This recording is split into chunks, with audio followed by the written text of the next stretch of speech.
Welcome traders, Mike Hamilton here. As Traders Roundtable overran, I'm just going to do a short summary here. So with the Dow, got an hour and a quarter left before the market closes. We are already coming into this fib area here at the 800 mark, just 15 points shy of 800. So assuming we close well up here, then I'm not around tomorrow, but if I were around, I would be buying a pullback till I try and get somewhere around the 600, 650 mark, but we could just march on at this rate. It's going to be hard to attempt to get a pullback. Not much data tomorrow. So just be wary when you've got a day with very light data.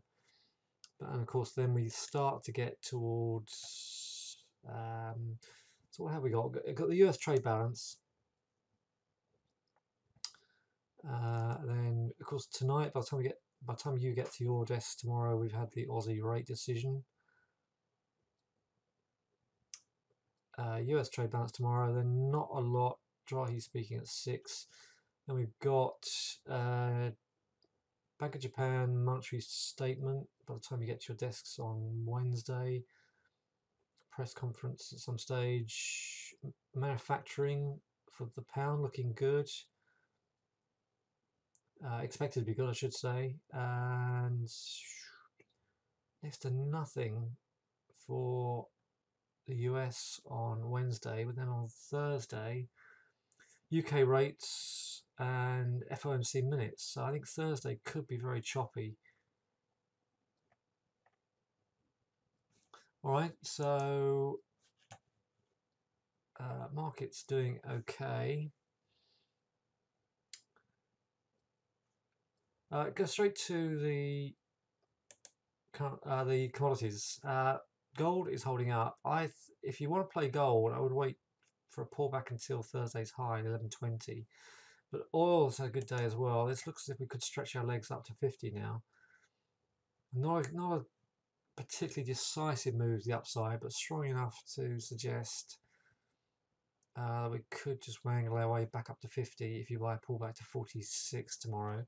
That bodes well for the commodity currencies. So we've seen the pound sell against the CAD.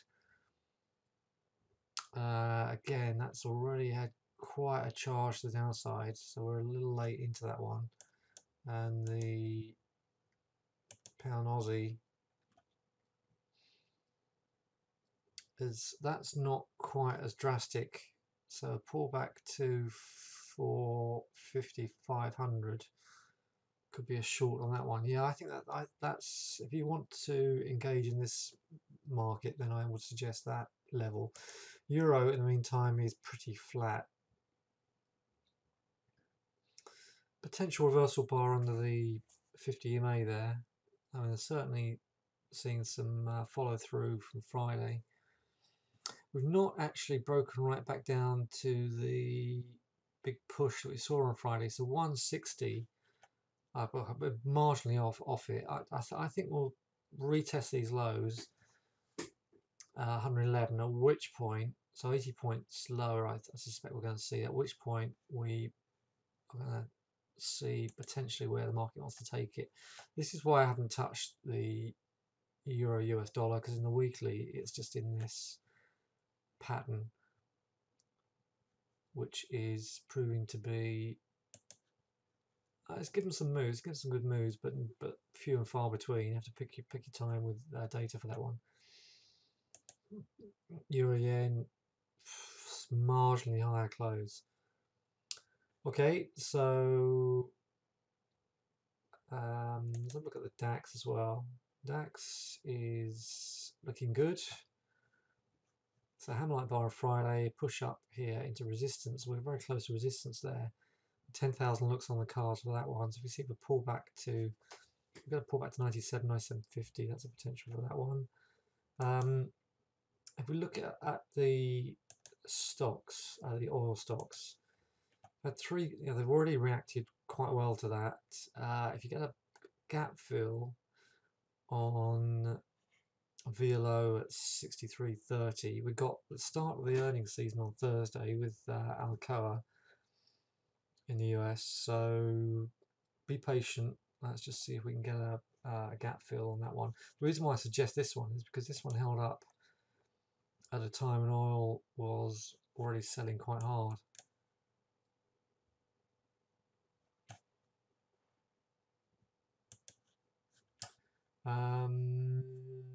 Rig, let's look at rig. So that's a pullback at 14. I'm not sure we're going to. I hold out for 14. Don't chase the market. And what was the other one I was looking at? Schlumberger. And the oil stocks are all pretty similar. No, I'm not as keen on that chart, so I would stand aside of that one. Let's look at the miners.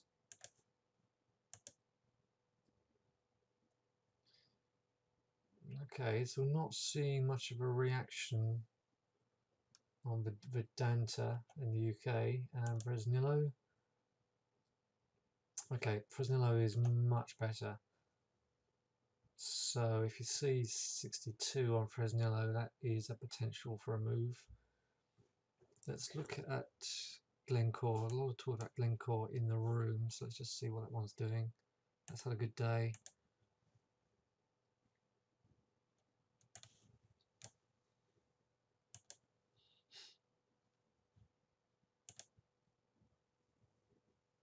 It's an interesting stock. Yeah, it's had a huge down move from 300. So huge, 300+% drop.